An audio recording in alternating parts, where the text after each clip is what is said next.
Hello and welcome to the Toy Fair 2013. Right, we're still here at the Toy Fair and I've been joined by the lovely and very humorous Dr Miriam Stoppard. How are you this morning? I'm extremely well. I didn't know I was a joker, but you seem to like my jokes. It was actually a joke that was on my wavelength. Right, but we can't repeat? No, it's not for kids, not for kids. I have a simple question for you. Well, yeah. I'm hoping it's simple. Do you remember your first toy? Well, I tell you what I do. I do remember my little pull-along dog, which we have in the range. I loved my little pull-along dog because it was my first pet. And I wasn't aware of what it was teaching me because all my toys are kind of teaching children different things. But what it was teaching me was looking after a pet and feeling responsible for it and caring for it and kind of empathy. And that's what I aim with for my little wooden dog in this range to do as well. Do you still have a toy that you had when you were a child? No. No, you've not saved any of them? I'm too old for that. You don't look that old. Well, bit of slap. She meant makeup, by the way. She didn't mean slap me. She was actually really nice to me. I don't know, maybe you might. Steady. Right, well, you've got your own range here today, and we're going to have a quick chat with you about that now. Okay. All right, so we'll just jump down off this high chair. Not literally, but we'll get down. We'll have a chat with you in a second. Now we have a brand new toy range that's come out on the Galt stand here by Dr Miriam Stoppard. Could you please tell us everything that you have here? Right, well, there are 3 different kinds of toys. There's soft toys, there's wooden toys, and there's plastic toys. And every single one of them is aimed at helping a child to develop in some way in the first year. I really believe in helping a child reach its full potential, and it's never too early to start. So they're all designed to be interactive so that parents can play with their children with the toys, because a parent is a child's first playmate, but also a child's first teacher. And one of the things that I've done with each of the toys is I've written a little booklet for each one which explains what the principle of the toys is, that they're interactive and great fun, and the child doesn't know that it's learning, but it's helping a child to reach his full potential. How to play with the toy, so there's, almost the words you could use, and then what the toy is teaching your baby. Because these toys help a child to develop physically, manual dexterity, intellectually, psychologically, emotionally. So they're helping children to develop on all fronts as they go through their first year. I noticed that it's very much back to basics as opposed to all the electronic toys that are out now, because I remember that when I was a child, and I also remember that one as well, and the building blocks. Right, now let me tell you why these are so important. Well, this one first of all. This one is about getting the shape right to go through the hole. This is a pre-reading and pre-writing skill, which you can't learn by using an electronic toy.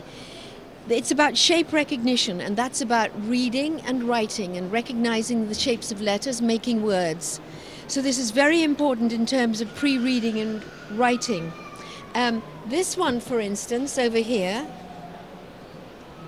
I'm very keen on jigsaws. I remember this as well when I was a child. Except these are my expressions. It took us 13 different changes to get these expressions just like this.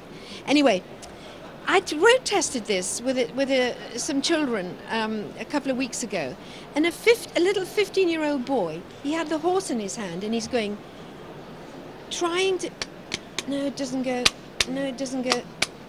oh, and he got it in. Now I can't tell you what's going on in the brain for a child to do that, but also great dexterity. That's a pre-writing skill, you see, and a pre-musical instrument. If you want your child to play a violin, get them a jigsaw. Right. So these are they're educating in a way that a parent may not understand. Now here, these bricks, if they're played with correctly, this can teach a child fantastic skills, and you can tell how old the child is by what they can do. So a child of 9 or 10 months can do that. Get it on. A child of 12 months can probably do 3, so he's done it. So then at about 15 months they can get 4, and at 18 months they can get 5. Now that's a test of a child's development.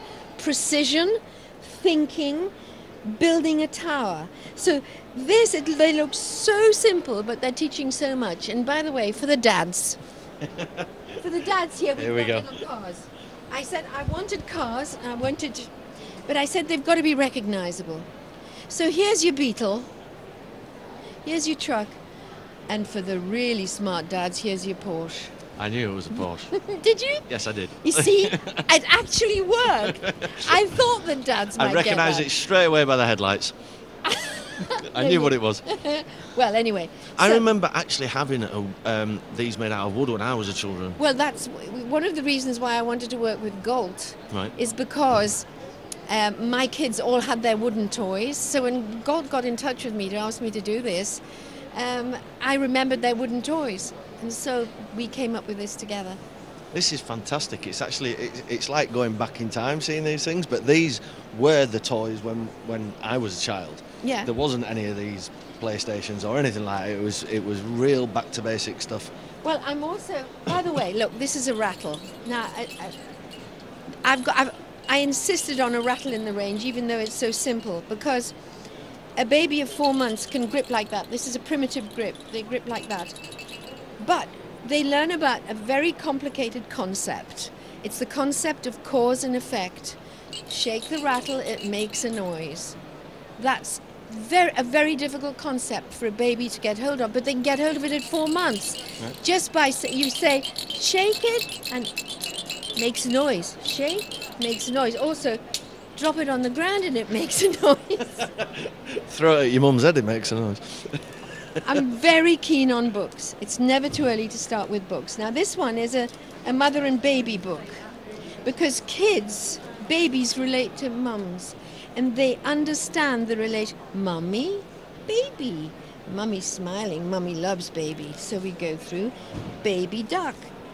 Baby duck. Ducks go quack, quack, quack, quack. Pigs go. How do pigs go again? And horses go, neigh. Do the sheep sound? Ba, ba. Now, but you see, what this goes through to is... Oh, I'm going to ruin this, but we'll just put it there. I believe that you should read books at any time. This is a bath book. So you read books you're waterproof, you read books in the bath.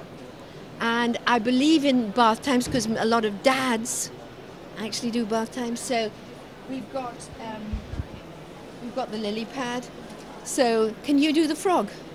Go on. Ribbit. Yeah? That's the best I can do. You don't do a fish, but you can do a duck. Quack, quack. Oh, that's such a poor duck. Quack, quack, there quack, you go. So quack. you can do it so much better than me. That's because I'm a baby expert. There you go. And they're squeezy, and you can. So kids get used to playing with water, and water teaches them. There's a water toy over there. Teaches them about volume and water pours and makes showers and all that. So there's just a host of information here for kids to learn from. Excellent. Well, thank you very much for your time, and thank you so much for showing us this range. It was quite nostalgic. Oh, I'm very pleased. I really enjoyed it. Thank you very much. Pleasure.